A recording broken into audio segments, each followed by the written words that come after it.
Hey guys, this is Leather Leone of Chastain, and you're experiencing Poppet's Corner. Love and Dio. Metal!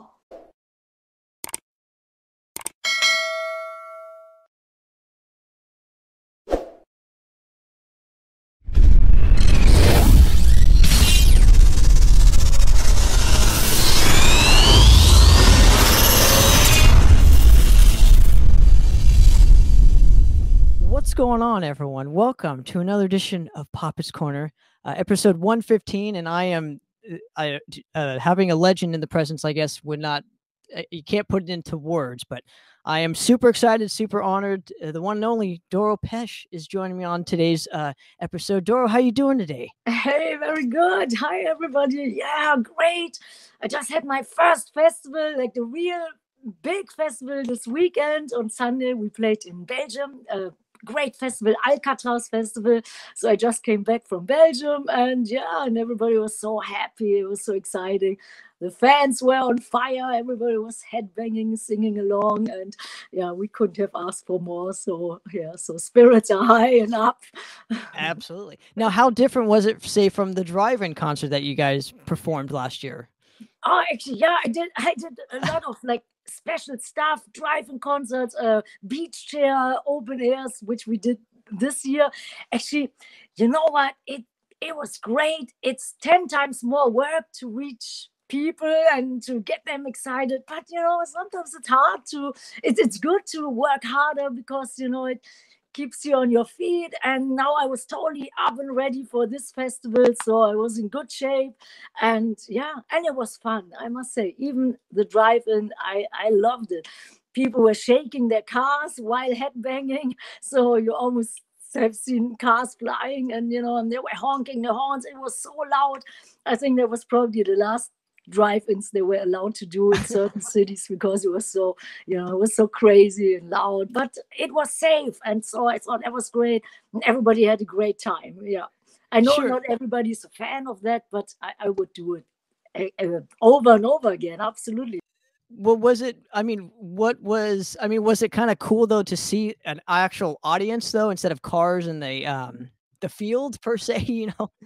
Yeah, yeah. Now in Belgium, I think they had a 3-day festival. It was 12,000 people each day, and everybody had either to be vaccinated or tested, and so no mass, and everybody was like doing, you know, the wall of death, and you know, and like everything was happening. It was great. It seemed like the good old 80s. Actually, it was so heavy, so good, so many great bands, and yeah, the fans were totally on fire. Like, yeah.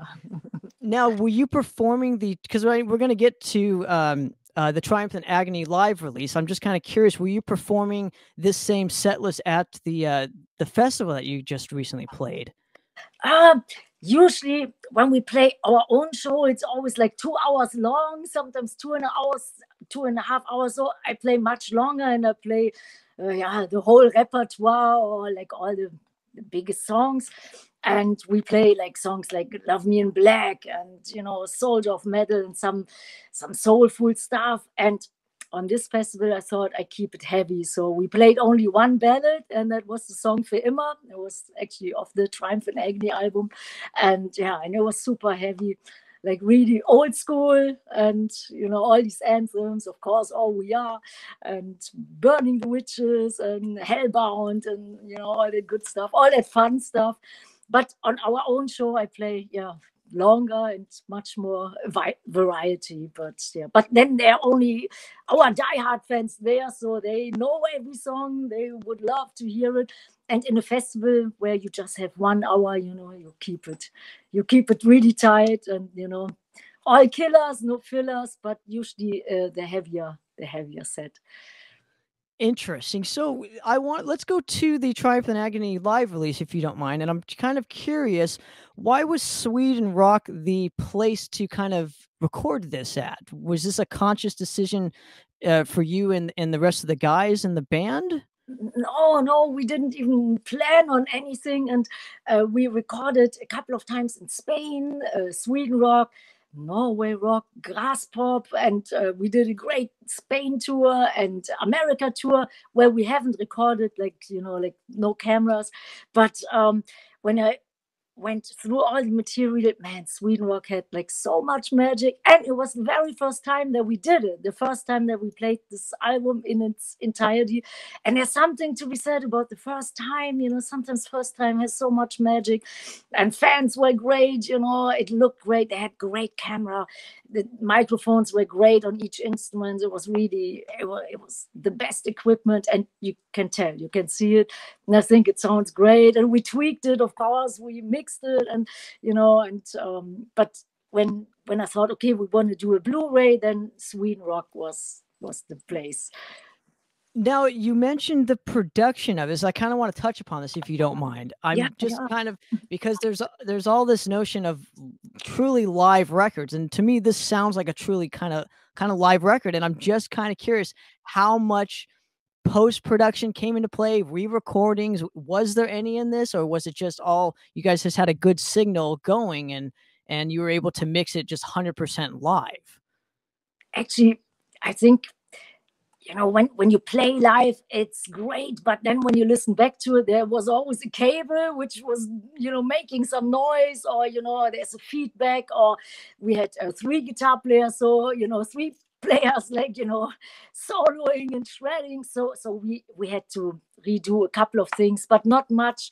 And sometimes when I'm so excited, I make up new lyrics, because, you know, when I forget a sentence, and I just make them up. So we tweaked it a little bit, but yeah, but not too much, but just to make it really nice and, you know, perfect. And yeah, absolutely. Now I kind of want to go to the album and just ask about the use of the Warlock logo, because I know there's been some legalities regarding that whole thing, and I'm super glad to see the Warlock logo actually presented on a Doro Pesch album.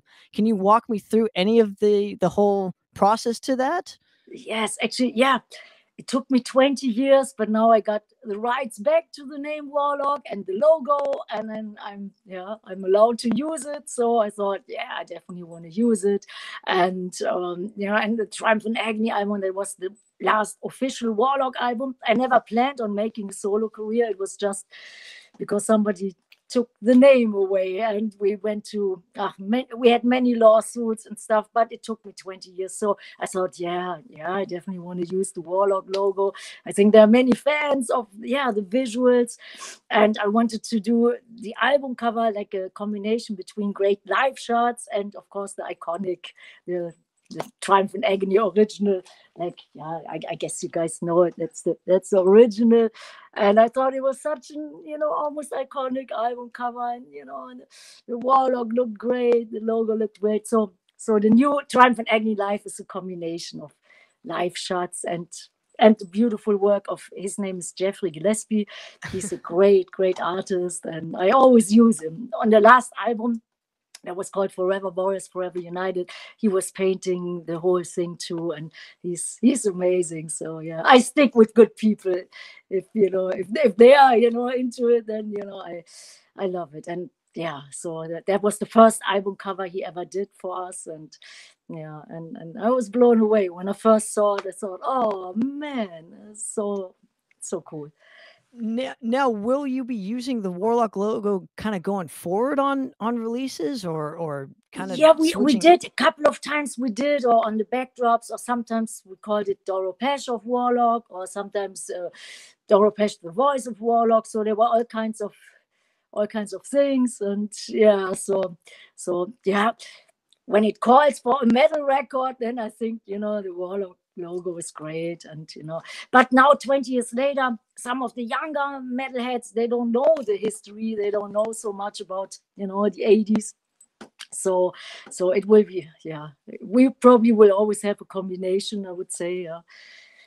Okay, and going off at this point is, you know, Triumph and Agony was released kind of right before the Berlin Wall kind of came down as well. And I don't mean to bring up old memories or whatever, but I'm just kind of curious, you know, going off of, you know, once the Berlin Wall fell, what opportunities did that present to you specifically, in terms of touring or business, or how that whole entity kind of changed in the music business? Yeah, actually, I have to tell you a little story. it was 1989, and I was a big Kiss fan. I'm still a big Kiss fan. And Gene Simmons, he produced one of our records, and it was 1989. And I was singing something. We recorded it in LA in the Fortress studio, where Kiss recorded Hot and Shade. And a great engineer, Tommy Thayer, was there. He was actually the co-producer. And I was singing something, and then Gene Simmons said, "Hey, Doro, you gotta come, into the lobby. There's something on TV that might be interesting." And I said, "No, Gene, I'm just having too much fun. I'm just laying down this vocal, and I think the song sounds great." He said, "No, I think it's really important. You should check it out." And I went into the lobby, looked at the TV, hanging out with Gene, and we saw that the wall came down, and it was so unbelievable. I had no idea, because I was so involved in making this record, and then sometimes, you don't get to see the news and stuff. So I was totally shocked, surprised, and of course very happy. That was the first time that something, came together without a war, without fighting. It was great. And then that was the first time that I could play in the former East German side, I think in 1991. So before it was not possible.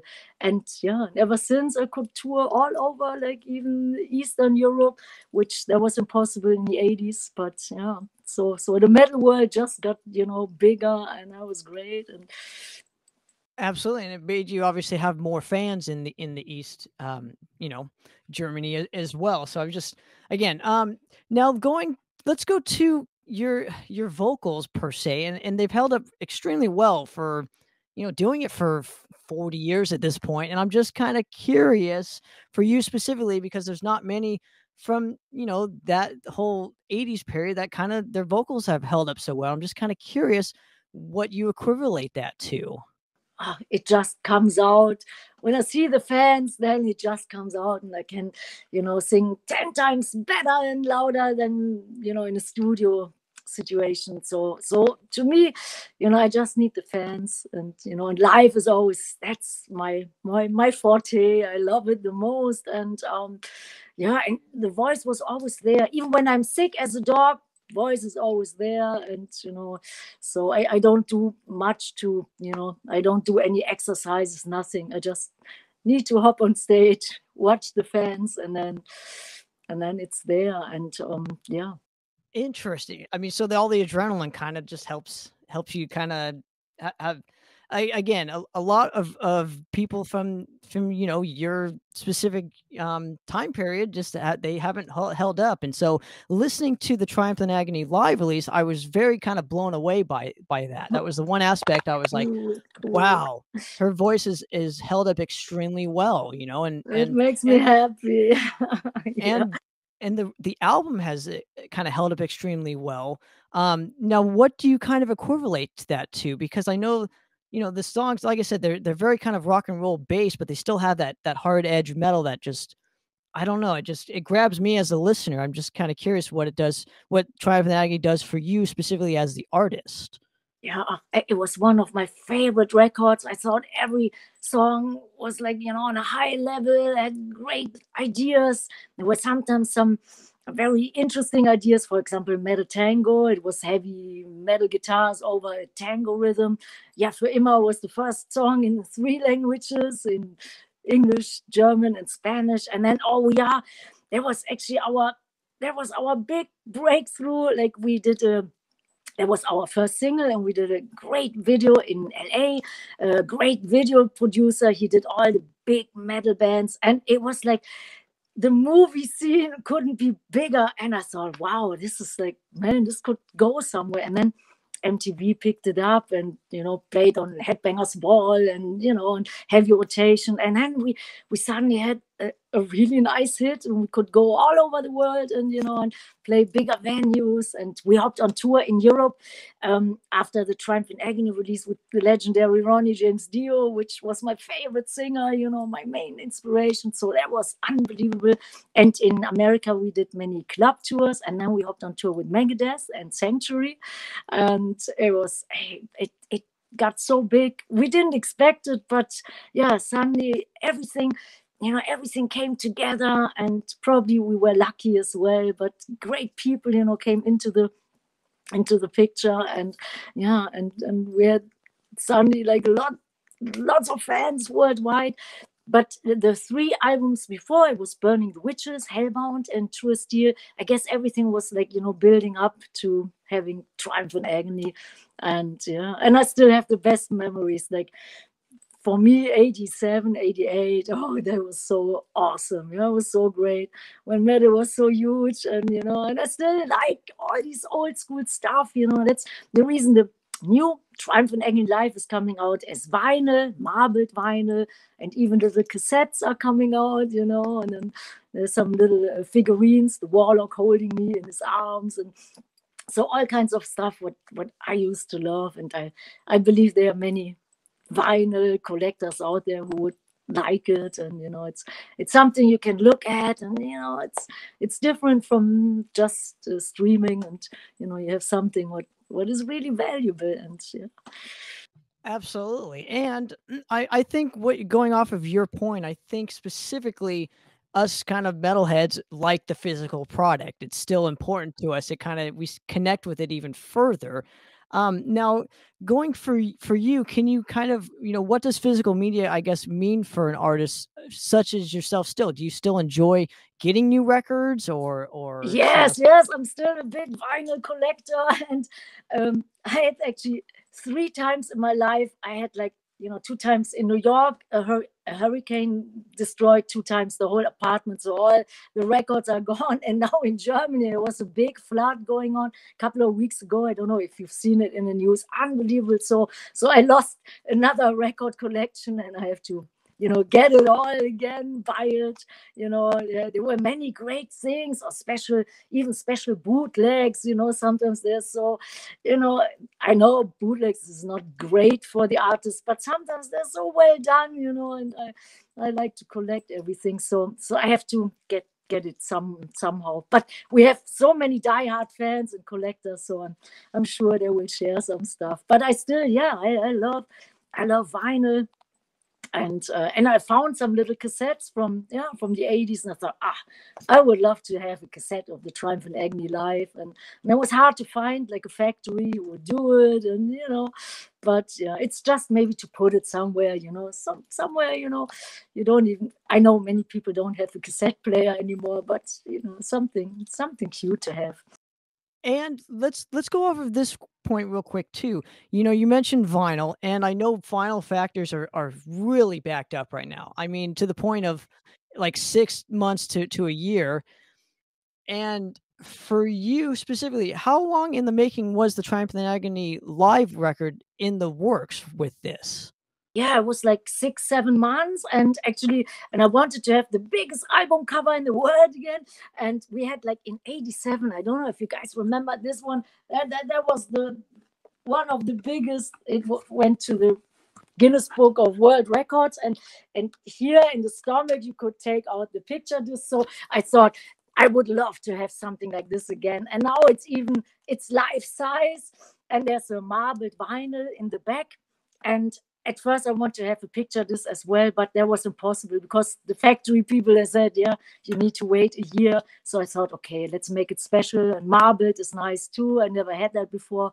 So, but yeah, yeah, I always like to have something special, and I formed my own record label to have the opportunity to do special things. Sometimes, you know, when you're at a bigger record company, you know, sometimes they said, oh, we don't do any box sets anymore, or no vinyl, or no singles anymore. And I like that stuff. So I thought I formed my own label, and then I can do, you know, special things. But picture this, that will take a little while. So that was impossible. Yeah. They're so cramped with work. Yeah. Totally. Now, I got to ask you this too. When it comes to this live record, the beauty part about this whole thing is that a lot of people re-record albums because to own their masters back or whatever, but this is kind of like the best of both worlds because it still sounds like Triumph and Agony did back in 1987. Like I said, with the killer guitars, your vocals, the drum, like the whole production of it still is reminiscent of that. And so going off of this, the song placement, I got to ask how you guys chose just the song placement and whatnot, and why not do it from start to finish how it was on the original Triumph and Agony record? Triumph and Agony original started with All We Are, and that's impossible, because All We Are is usually the last song in our set list, and then we get, many encores. Sometimes we played All We Are twice, because I always ask the fans, what do you guys want to hear in the encores? And then it was All We Are again. So starting with All We Are, that wouldn't be so good, Where do you go from there? So we thought we build it up, and then I thought, starting with Touch of Evil is pretty nice. It's pretty mysterious and stuff, really heavy. And then I was making the set list. I just went by feeling, by gut feeling. And when we played it live, we thought, that sounds good, sounds really good. And All We Are is the last song, and Für immer is in the middle.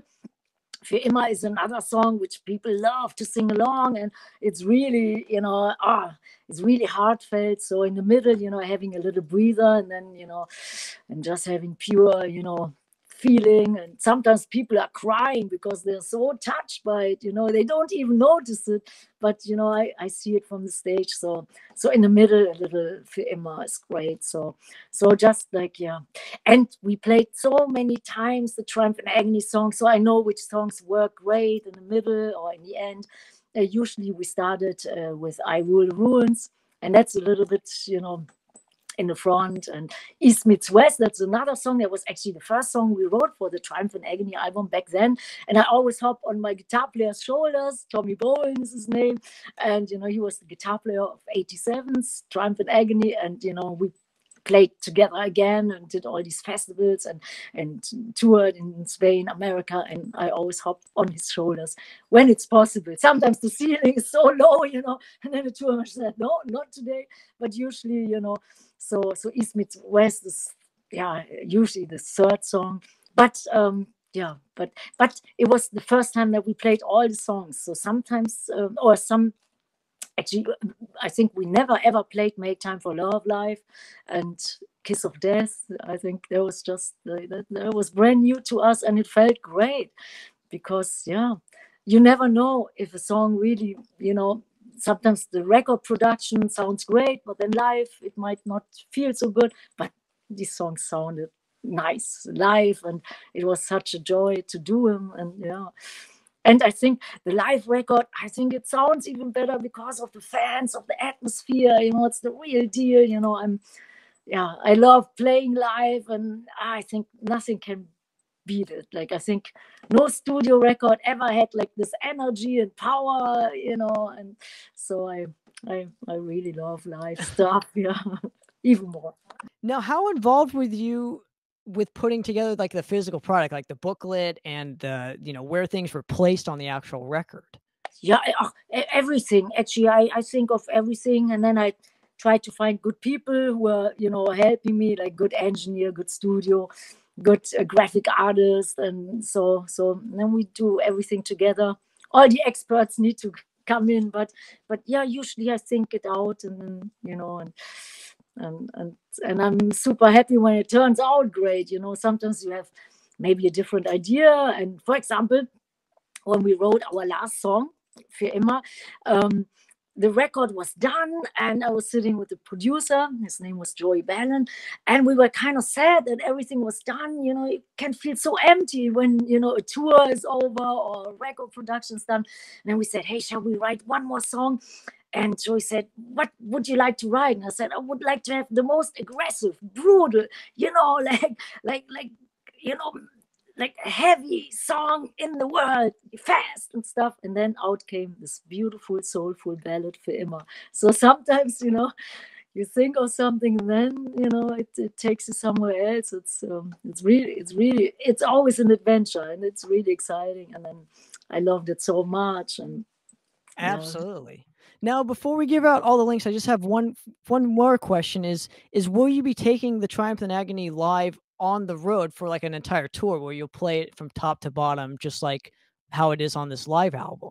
Yeah, we would love to. Yeah, I did it before in the States. We played, I think, a couple of shows, and like New York and LA and some and the Spain tour. But I would love to do that again, in bigger places and yeah, and worldwide. Yeah, and it's coming out in September 24th. So I will see if the people really would love that, and we will do it. And next year we will get ready to do it and play all the festivals with it. And so I would love that. Yeah, yeah.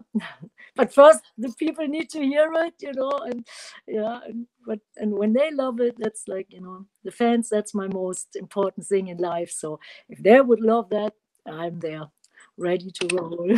Now, can we be expecting a new studio record, hopefully relatively soon?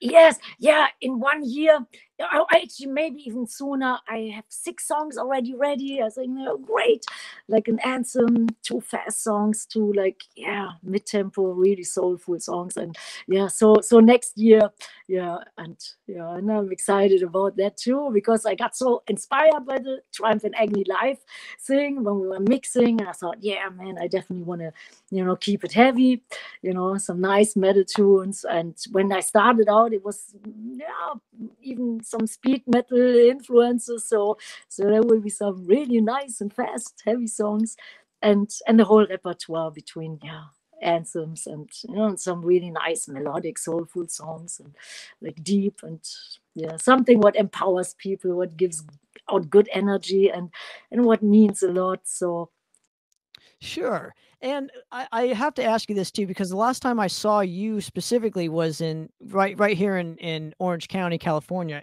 with Metal Church. I know with the sad passing of Mike Howe, I'm just kind of curious, yeah, with what can you give me a memory from that specific tour for us?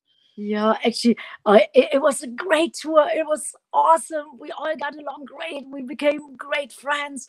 The guys in the band of Melcher, they were awesome, and it was great. And we have the same manager. His name is Jeff Keller, and I was always asking Jeff, "Hey, shall we do it again?" And he said, "Yeah, I will check. I don't know what the guys are up to, and I would have loved to do it again, another tour. It really worked well. All the fans, it was cool. It was a great package, and the nicest memory was like sometimes I was singing with Mike Howe, and we were doing Breaking the Law because I was a big Priest fan, and I recorded one time Breaking the Law to say thank you to Priest that they took us out on the road. It was 86, was my first big tour, and it was a dream come true too. So Mike joined me, and we were always singing Breaking the Law, and the fans were singing along. So that was my best memory. And I'm so sad. I thought he was such a killer guy, so nice, such a sweetheart, so soulful, so very sensitive, very good heart. And we miss him so much. And Absolutely. I hope he's in a better place, I hope we will all meet again eventually. But it made me so sad. And it was an awesome tour. Everybody who was there probably would agree. And And both bands were on fire that night too. So that didn't hurt. So now, where can people find the Triumph and Agony live release? I know it's coming out September 24th via Rare Diamond Productions. Where can people find, how can people get a hold of the Triumph and Agony release, the live release? That's a good question. I hope you can get it in all the record stores. I hope there are, some record stores left, who will carry it. And of course, online, I guess Amazon and all, your favorite places to order stuff. But I love record stores, so I would recommend support the record stores, and I guess in the heavy metal section. So I hope all over. And but I have to find out. It's thank you for asking me. I will check with the people who are responsible. Sure. Well, Miss Doro, thank you very much again for giving me a couple minutes of your time and helping me promote the Triumph and Agony live release. Highly recommended. It sounds fucking awesome, if you don't mind me saying. So really can't highly recommend it if you're a fan of the Triumph and Agony. original release, this shouldn't come as no surprise. This is just as killer. So, Miss Doro, thank you very much again for giving me a couple of your time. Thank you so much for having me, and I hope I see you live again. And we will have fun. And there is a DVD and a Blu-ray in the package as well, so you have the visuals as well. If you prefer to watch it, and yeah, so absolutely. Well, another edition of Poppets Corner, guys. I'm out of here. Cheers. Cheers, metal.